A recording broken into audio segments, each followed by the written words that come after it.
gente, boa noite. Então, como eu tinha falado antes da sessão, agora a gente vai ter o debate. Convite do Sinusp, a Valéria Marchi, ela é mestre em letras pela FEFELESH e atriz formada na Escola de Arte Dramática da USP, e ela dá diversos cursos e oficinas de teatro, literatura dramática e teatro de Shakespeare. Atualmente ela é professora de teatro na ELA e criadora do canal do YouTube Revelando Shakespeare. Então, ela vai começar com uma fala introdutória sobre o trabalho dela e sobre o filme, e depois a gente abre para perguntas e comentários. Olá, tudo bem? Boa noite. Se quiserem ficar mais próximos aqui, fica o convite aí para vir mais pertinho, se quiserem, claro. Primeiro eu queria agradecer aí o convite para poder debater aqui, falar um pouquinho sobre o Hamlet, né? Esse Hamlet brasileiro aí muito interessante. Eu pesquiso a obra de Shakespeare já tem muito tempo. Eu tenho um canal no YouTube que se chama Revelando Shakespeare. Não sei se alguém aqui já viu esse canal. Já viu? Meu amigo Cláudio. Mas é muito interessante. Eu comecei na pandemia, né?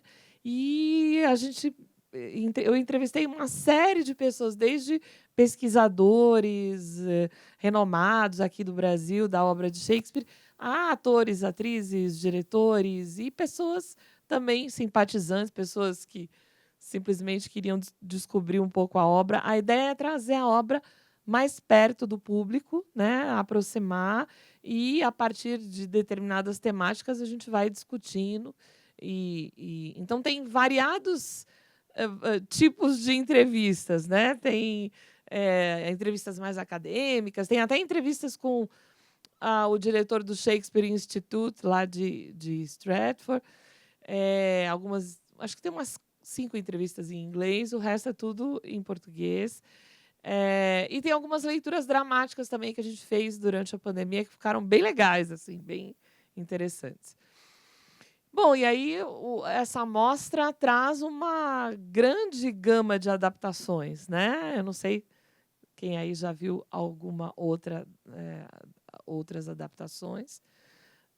Mas a ideia é que a gente converse aqui, troque, né, algumas impressões sobre o filme, né? Eu vim justamente com essa ideia da gente trocar, da gente trazer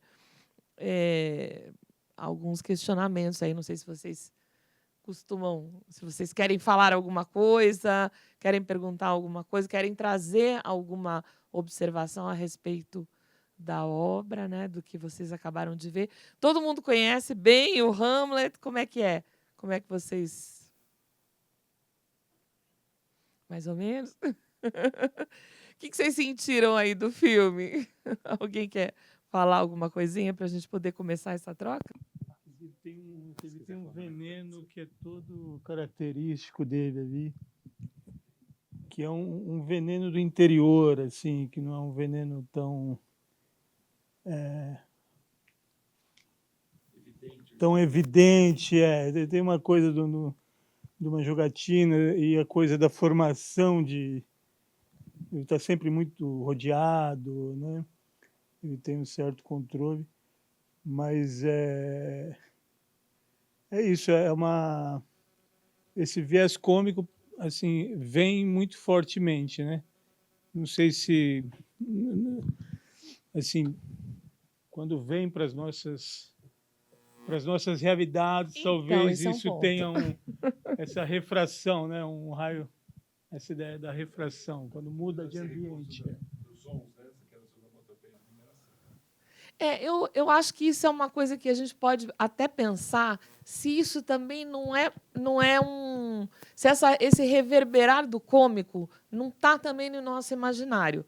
Tá? Porque, de alguma maneira, a gente também tem a tendência a ver o filme dessa década, até por conta das chanchadas, né, e tal, a gente acaba caindo um pouco nesse olhar. Eu confesso que, assim, eu tentei olhar o filme eu tentei tirar esse viés, porque eu, inclusive, li já algumas críticas falando isso, né? Das cenas, às vezes, um pouco toscas, de um visual... essa coisa de uma cena não tão elaborada. Mas, tirando esse olhar, se a gente olhar com um olho... tentar tirar esse viés da nossa cultura, né? Eu achei o filme bastante interessante, assim. Eu acho que ele, lógico, ele muda a ordem das cenas, né? Faz uma adaptação que lhe parece mais interessante.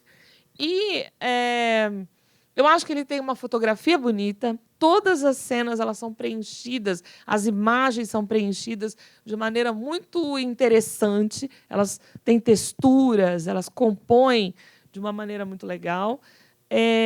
Eu acho que tem câmeras muito boas, assim, muito teatrais, né? Quer dizer, tem uma questão teatral aí em vários momentos de proximidades e de ângulos de câmera.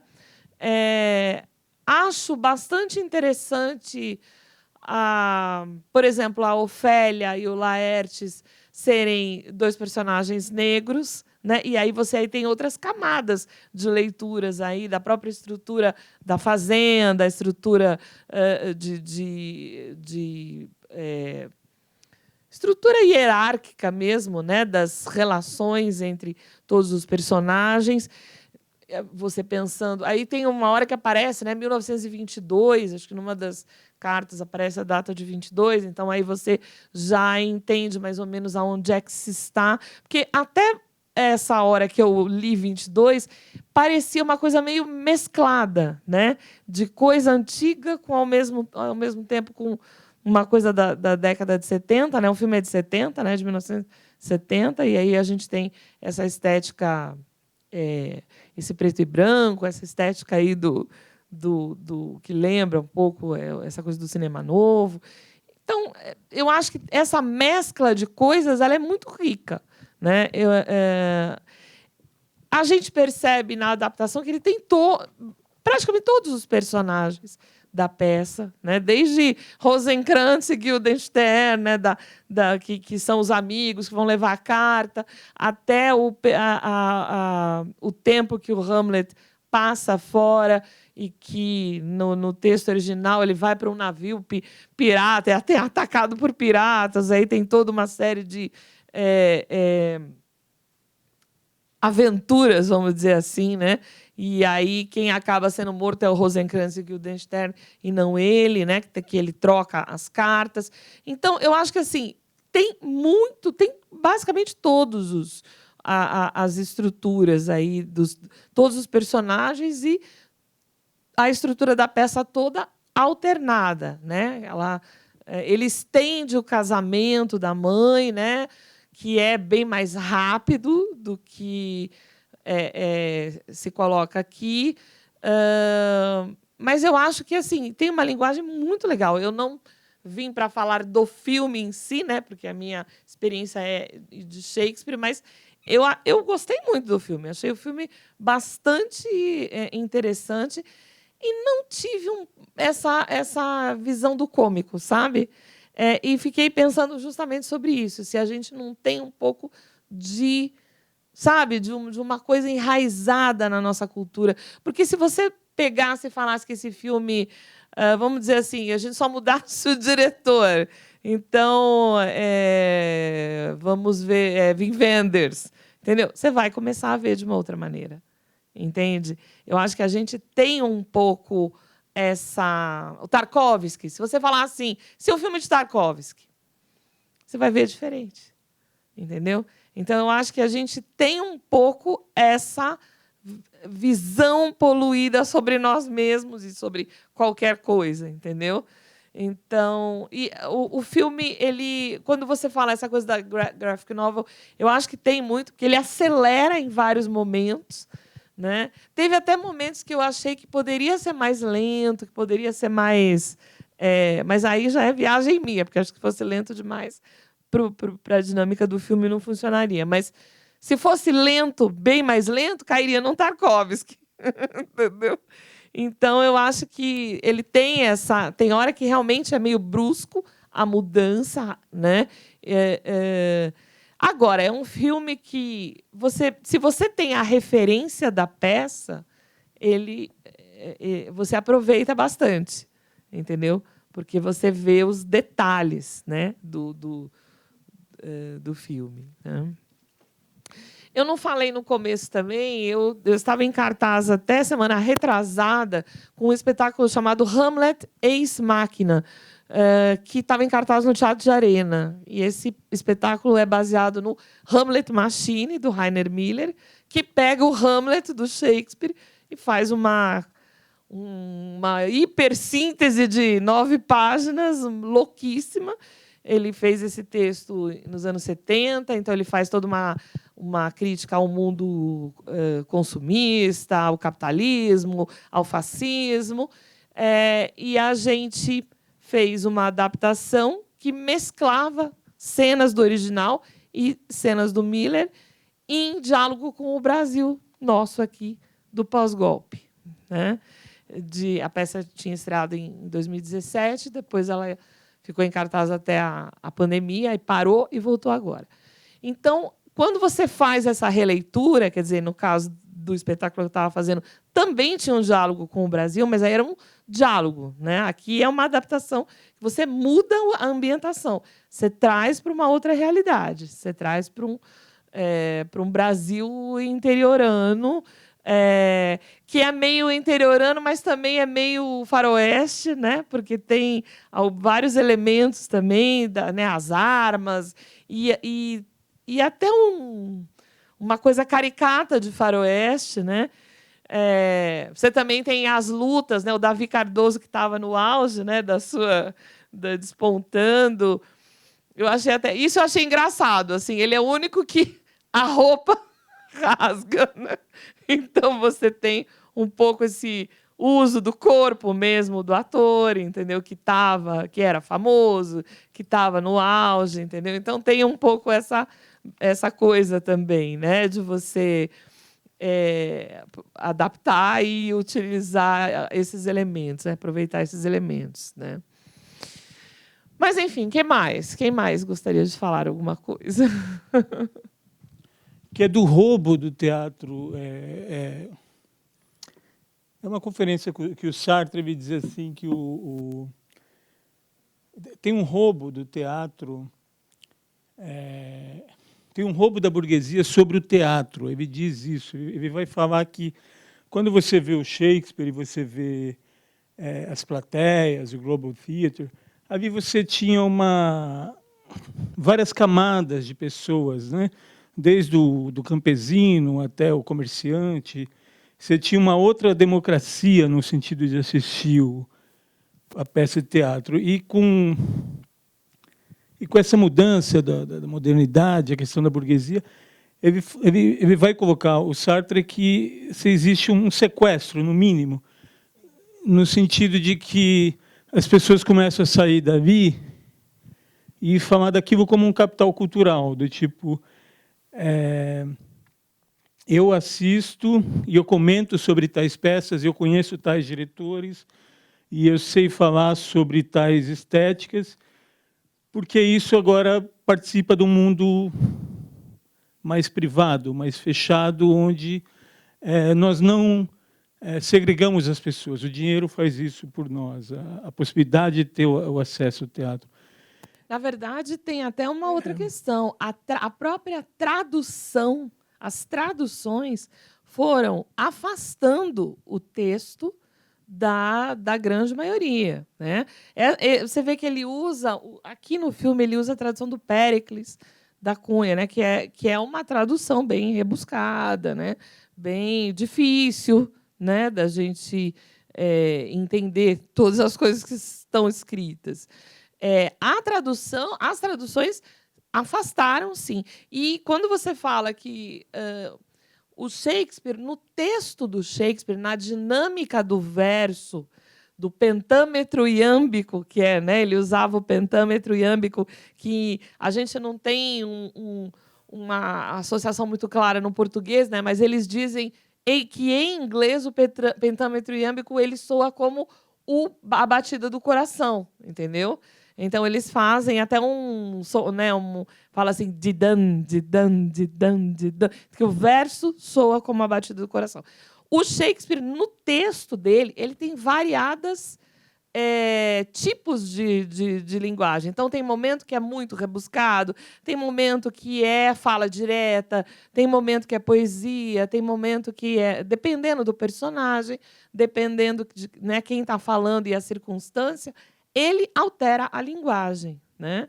E ele vai falar também para as classes diferentes que estão assistindo. O Shakespeare vai falar para as classes diferentes que estão assistindo lá no Globe, né? Não sei se alguém já foi no atual Globe, lá em Londres. Eles fizeram uma réplica do texto do teatro de Shakespeare na década de 90. Esse teatro é muito legal, é acessível. O lugar mais legal é o lugar mais barato, que é o lugar que você fica em pé. Você fica em pé, debruçado no palco. Que é onde ficava, né, acho que chama os groundlings, né, o pessoal do povo, né, e tem os outros lugares mais caros, né. E na fala do texto ele vai dialogando com cada uma dessas pessoas, né. Então o texto tem uma dinâmica de mudança, mas as traduções que a gente teve no começo, né, ao longo dos séculos, até a década de 90, aí, por aí, você tinha traduções muito difíceis de compreender, que afastavam. Então, não é que havia uma variedade de linguagem, não, fica tudo uma fala muito difícil de compreender. Então, aí você teve uma tradução do Milor Fernandes, que foi uma tradução muito criticada, porque ela é uma tradução para o palco. É uma tradução em prosa e ágil para palco, né? E depois, aí, ao longo das décadas, você teve várias traduções bastante interessantes. Tem a do professor Lawrence Flores Pereira, que é uma tradução ganhou o prêmio Jabuti, é uma tradução muito bonita, também difícil, mas muito bonita, tem estudos no livro, que são muito legais. Tem uma tradução recente, não é tão recente, mas é recente, da Bruna Beber, não sei se alguém já viu essa tradução. É muito boa, eu achei ela muito boa, muito dinâmica, entendeu? Teve uma tradução do primeiro, porque os Shakespeare, eles não são únicos, né? Aliás, o Hamlet não é único. Você tem 3 fontes, né? Você tem o que foi publicado no First Folio, né? Que é aquela primeira compilação das obras dele. Você tem e 2 publicações anteriores, e cada um é de um tamanho diferente, né? E você tem a tradução do professor José Roberto Ochea, que é o primeiro Hamlet, que é um Hamlet bem enxuto, né? Que é para palco, que foi feito para palco. Porque também tem isso, Cláudio, tem também essa ideia de que eu quero ver o Shakespeare original, entendeu? Tem um culto ao original. Só que não tem original. Por exemplo, no caso do Hamlet, você tem algumas versões, né? E você tem e o Hamlet, ele vem de uma tradição de peças de vingança. Não sei se vocês... era a novela da época. Eram as peças de vingança, entendeu? Então, ele está dentro dessa tradição. As origens da história são bem anteriores, remonta a séculos antes. Tem, inclusive, um filme chamado O Homem do Norte. Não sei se alguém já viu esse filme. Então, O Homem do Norte, que é com a Nicole Kidman, né? E esqueci o rapaz. Mas é muito interessante, porque é uma versão... vamos dizer assim, eles foram lá buscar nesse suposto original, né? Ou nessa fonte antiga, né? Então, Eles têm outros... Os nomes são um pouco diferentes, mas são os mesmos personagens. E aí você entende... Tem um plot twist aí no filme muito interessante. Você entende também por que a Gertrudes ficou com o Cláudio. Né? O que acontece, né? A Gertrudes também, ela tem uma... conforme essas 3 versões que eu comentei com vocês, ela tem uma postura diferente, né? Nessa mais enxutinha, ela é bem mais assim devotada ao filho. Ela realmente parece não ter nenhuma participação no assassinato. Ela realmente quer ajudar o filho. Nas outras versões fica uma coisa nebulosa, né? Você não sabe se ela tem algum vínculo, mas o fantasma pede para o Hamlet não maltratá-la.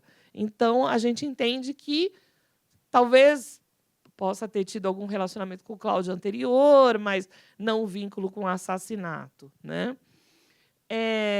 Aí, fazendo uma comparação aqui com a peça que eu estava fazendo, na nossa, a gente assume uma postura completamente diferente. A Gertrudes é uma mulher ambiciosa que se casa com Cláudio, mas aí tem toda uma questão da nossa realidade neoliberal, entendeu? Eu quero poder, eu quero...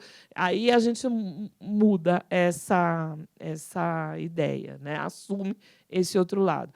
Mas, na peça, é uma coisa que vai da escolha de quem faz, entendeu? E aqui tem uma escolha, né, de um vínculo maior com o Hamlet, de uma coisa mais amorosa com o filho. E a Ofélia? Como vocês sentiram a personagem da Ofélia aqui nesse filme? Vocês têm referências da Ofélia? Vocês têm... Por exemplo, você falou do Cláudio, né? Na sua perspectiva, o Cláudio não convenceu, entendeu? Você esperava um vilãozão maior, né? A Ofélia. O que se espera da Ofélia? Eu não via, mas para mim também é uma figura mais poética, mais lírica, mais até talvez mais contemporânea, coisa do suicídio. Ficava para mim ecoam essas dimensões, assim, de uma coisa muito grandiosa, mas de um lado mais existencialista, que vai levar ao suicídio, uma coisa mais poética. Aqui, eu nem me lembrava se a Ofélia, no original, ela era irmã do Laertes. Amigo, né? Do Laertes. Que é um grande amigo dele, né? Não, o Laertes é o filho do Polônio, que ele mata. Sim, que ele mata por engano. Que ele acha que é o Cláudio. Lembra que ele está lá? Que é aquela cena do quarto. Né? Na verdade, no original, o Polônio combinou com a rainha, que é a Gertrudes, né, que é a mãe, que ele vai ficar escondido. Então, ele se esconde atrás de uma tapeçaria. E o Hamlet, nessa conversa com a mãe, é bastante agressivo. É bastante agressivo, é uma cena bem agressiva. E ela grita socorro. Quando ela grita socorro, ela fica com medo dele atacá-la e ele grita socorro. Socorro! E aí o Hamlet vai lá e enfia a espada, achando que está matando o rei. Aí, quando ele puxa a cortina, ele vê o Polônio. Então, o Polônio é pai da Ofélia e o Laertes, que é aquele rapaz negro, é o irmão da Ofélia. O Laertes está viajando, ele viaja no começo da peça, vai para a França. E a Ofélia fica desestruturada, porque ela perde o pai é assassinado. O Hamlet despreza ela na peça original. Ele despreza ela, ele manda ela para um... A gente entende que eles tiveram uma relação, inclusive sexual. A gente entende isso. Porque no texto do Shakespeare, na cena da loucura, ela canta uma série de músicas. E ela canta uma música, que é uma música de São Valentim, que fala de uma donzela que entra no quarto do amado e não sai mais donzela. Né? E o amado diz que, se ela não tivesse entrado no quarto, ele casaria com ela. Mas, como ela entrou, ele não vai casar. Entendeu? Então, a gente entende que eles têm uma relação mais íntima. Aí, cada montagem ou cada versão vai dar a entender que sim ou que não. entendeu? Eu vi uma montagem lá na Royal Shakespeare Company que era notadamente eles tinham uma relação sexual antes, né? Quer dizer, não aparecia, mas a gente entendia pela intimidade física deles que havia tido um envolvimento, né? Mas ela não pode casar com ele, porque ele é rei, ele é príncipe. Então, ela não vai poder ficar com ele. E o Polônio fala isso para ela. Você está sendo... Ele chama ela de rolinha, entendeu? O Hamlet quer prender as rolinhas, que é você, né? Então, na peça original, ela fica desestruturada, entendeu? Ela perde o pai, o irmão sumiu, o Hamlet mandou ela para um convento, que no texto original tem duplo sentido. Convento tem também o sentido de prostíbulo, a palavra nunnery tem esse significado. E ela fica realmente desestruturada, né? E vai para tem a cena em que ela dá flores para o rei, para a rainha e tal. Aí ela entra num lago e as vestes pesam e ela morre afogada. Tem um quadro muito bonito do Milênios, que acho que todo mundo tem como referência, né, da Ofélia, né, esse quadro, né, que é um quadro que só a história do quadro vale a pena, porque é um modelo que quase morreu também. Aliás, morreu depois, mas ela também tem uma história que, de alguma maneira, dialoga com a da Ofélia. Aqui, eu acho que ficou uma coisa muito mais subserviente, né? É uma Ofélia bem mais submissa, né? Sem quase nenhuma ação. Tanto é que eu acho que a loucura da Ofélia aqui fica meio... Eu acho que fica meio perdida, entendeu? A gente não sabe... Ficou louca, pronto. Não tem uma clareza, né, de um processo, né? Agora, a Ofélia, é interessante, você falou uma coisa poética do suicídio, né? Ao longo dos séculos, a morte da Ofélia foi sendo ela foi sendo construído esses elementos românticos, e também tinha esse vínculo da morte de uma jovem como uma coisa boa. É uma coisa horrível, mas assim, é como se a morte na água tivesse um elemento de purificação. Entendeu? Mas isso é a visão que se tem romanceada desse processo de morte. Mas ela não, ela foi destroçada, entendeu? Ela foi silenciada, ela não tinha como existir naquela circunstância em que ela se encontrou, né? E também tem, ao longo dos séculos, também essa poetização da morte mesmo, da figura da morte, dela como um ser morto, né? Tanto é que esse quadro do Millais fez isso, né? Ele eternizou o momento da morte dela como um elemento poético bom, a ponto da gente ter hoje, se vocês entrarem no Instagram e procurarem #Ofélia com PH, vocês vão ver um monte de meninas que reproduzem essa morte.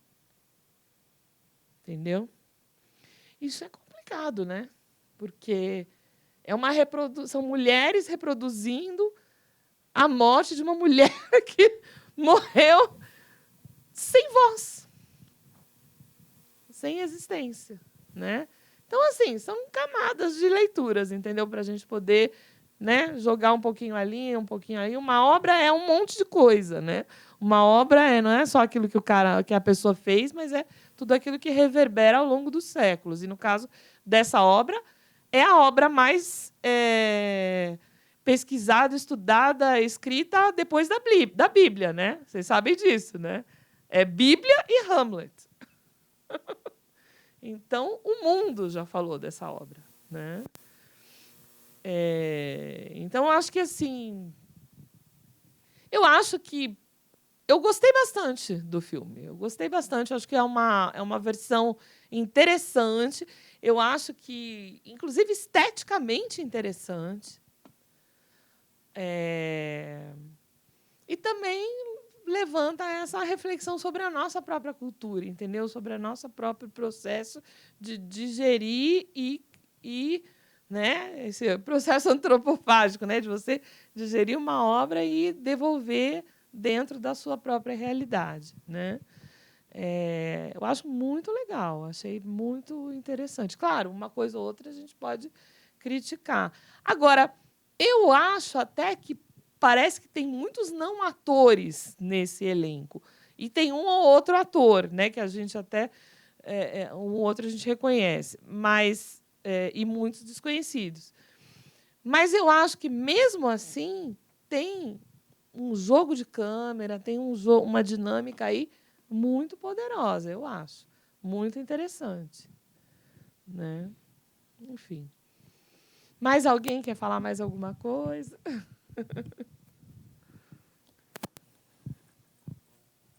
Mais alguém? Uma das coisas, só um comentário, uma das coisas que eu acho mais interessantes nesse filme é o quanto que parece que cabe a intriga, né, do Hamlet, como que ela cabe como uma luva, né, nessa briga por terras, né? E eu acho muito interessante isso, né, do reino da Dinamarca para o fazendão, né? E como ele reitera muito quando ele fala, né, há algo de pogre no fazendão. E parece até cômico, né, porque algo de pogre no reino da Dinamarca e tal. E ele reitera isso e eu acho que esse processo antropofágico mesmo, assim, né, de pegar o que nos cabe, ele inclusive devolve para o teatro, de certa forma, esse caráter popular quando ele transforma a peça em uma canção de violeiro, né, e uma moda de viola. E eu acho, inclusive, retoma coisas do ritmo da peça, né, da musicalidade do teatro e da popularidade dele, do caráter de uma expressão popular que cabe a um circo também, né? E eu acho que essas são coisas que me saltam muito aos olhos quando eu vejo esse filme. Um dado biográfico muito interessante do Oswaldo Candeias é que ele se tornou cineasta, mas ele começou a vida como caminhoneiro. E ele começou a fazer filmes na Boca do Lixo, né, que era foi esse ciclo de cinema aqui de São Paulo que muita gente que não tinha formação acadêmica em cinema poderia entrar e fazer. Poderia, assim, né? Eles faziam muitos filmes, então eles aceitavam também que pessoas sem uma formação cinematográfica fizessem filmes. E eu acho muito interessante como o Oswaldo Candeias, em vários filmes dele, ele traz esse olhar de um Brasil que é o Brasil que os caminhoneiros veem, né? Que é o Brasil do fazendão, do cancioneiro popular e tal. Então, é mais um comentário que eu acho que tem isso muito interessante no filme, de como ele, quando ele retorna, ele populariza, né, a história, ele também retorna uma certa vocação à arte popular que Shakespeare teve, né? E Totalmente. Shakespeare estava dentro do povo, né? Tinha diálogo direto. Eu acho que a gente viveu aqui no Brasil essa elitização de Shakespeare a ponto dele se tornar inacessível, né? E isso também é um projeto de dominação. Né? A universidade é um projeto de dominação também. Você afasta o povo. Quando o povo começa a entrar na universidade, você teve aí o golpe. Né? Você tem o retrocesso, você tem a busca por impedir que isso aconteça. Entendeu? Eu acho que tem tudo a ver com a Terra. Inclusive, é interessante porque aquele personagem final era o Agnaldo Timóteo, não é? Acho que era ele, né? Hã? Raiol, falei errado, Agnaldo Raiol. Ele faz o Fortinbras, né? Seria o Fortinbras, né? E o Fortinbras, o jovem Fortinbras tinha o pai dele que se chamava Fortinbras.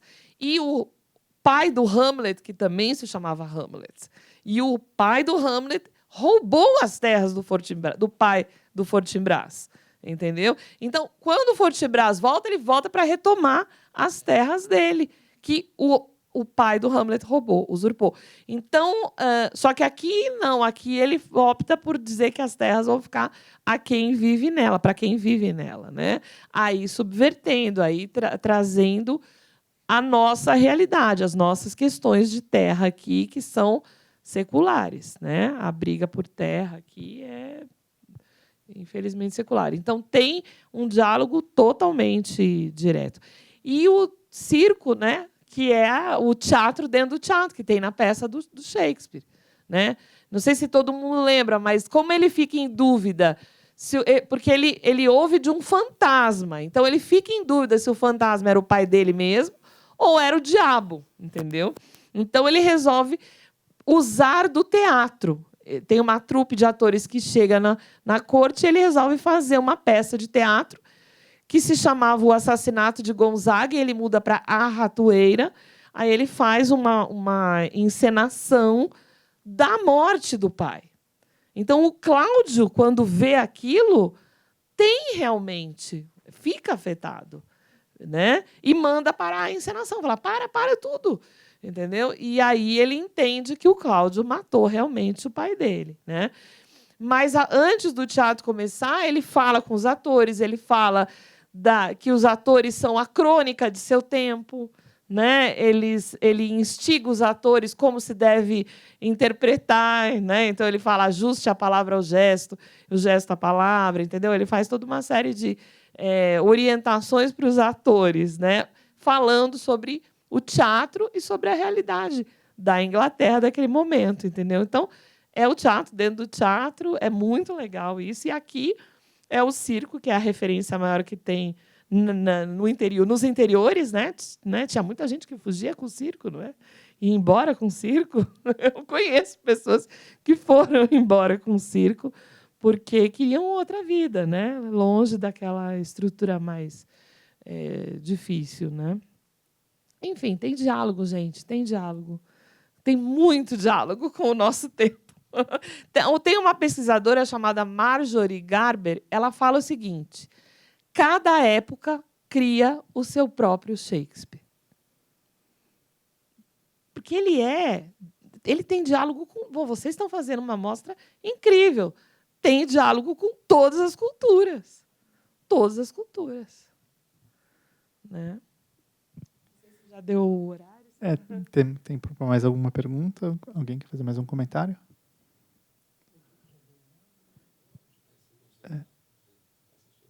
Se quiser fazer mais um comentário, não tem tempo. Porque a gente se conheceu, né, Valéria? Você no departamento do inglês e eu no departamento de tradução, né? E o departamento de tradução, a gente trabalha com o BFV, que vai falar sobre isso, sobre essa refração, né? Quer dizer, na teoria da tradução, você reler uma peça é também, de certa forma, trazer e traduzir para um outro ambiente, né? Quer dizer, um raio de luz, quando ele bate numa superfície, ele passa para uma outra superfície, ele vai ter sempre uma curvatura. Então, o BFV vai partir dessa ideia da refração. Ou seja, tem uma mudança entre a Inglaterra, o mundo europeu e o Brasil, e que eu vou preferir chamar até de ameríndia, né? Para a gente já, como trabalha com os estudos tupinológicos, né? E nesse sentido, o seu trabalho sempre me foi muito atraente, muito louvável, esclarecedor, mas eu sempre voltei os olhos no sentido assim de trabalhar, por exemplo, quem seria o nosso Shakespeare, por exemplo, o Nelson Rodrigues, sabe? Então eu vejo sempre assim essa questão do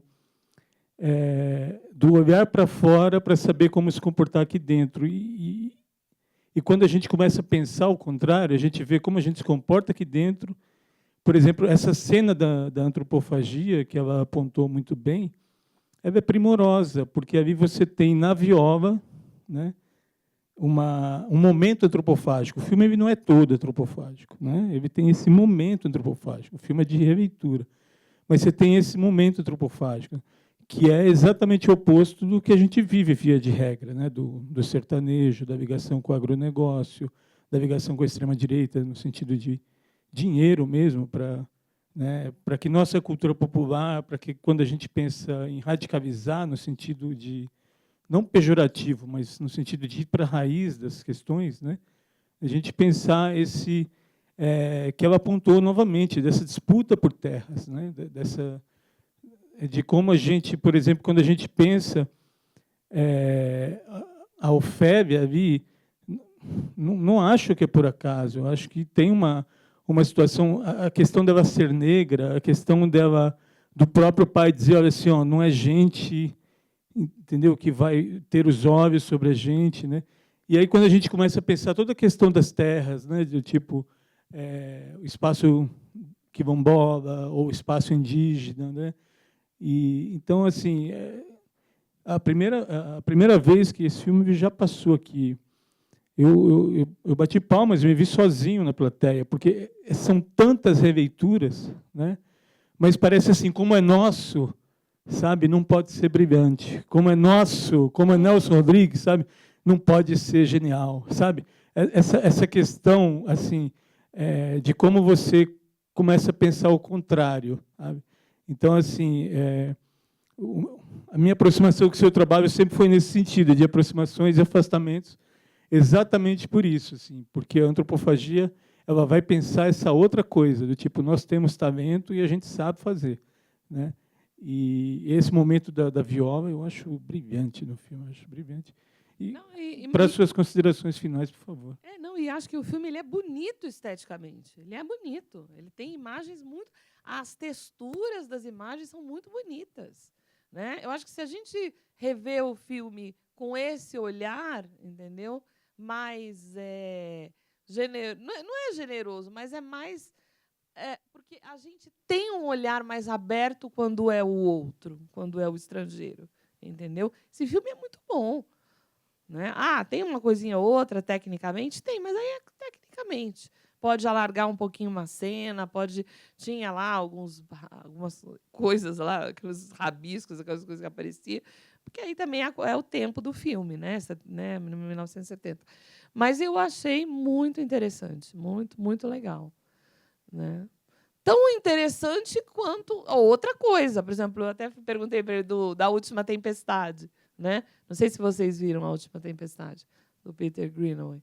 É uma loucura aquilo ali. Aquilo ali é uma verdadeira alucinação, entendeu? Mas muito interessante também, entende? Então, eu acho que aqui tem qualidade, sim. Eu gostei, achei bem legal. E acho que a ideia é essa da troca, entendeu? E aí a gente também vai... A nossa opinião ela vai também sendo burilada, né? Sendo trabalhada, né? Porque as nossas referências também vão sendo trabalhadas e a gente vai vendo com mais olhos, né? Então, acho que foi muito bom. Isso. Obrigado, gente, aos que ficaram, e boa noite.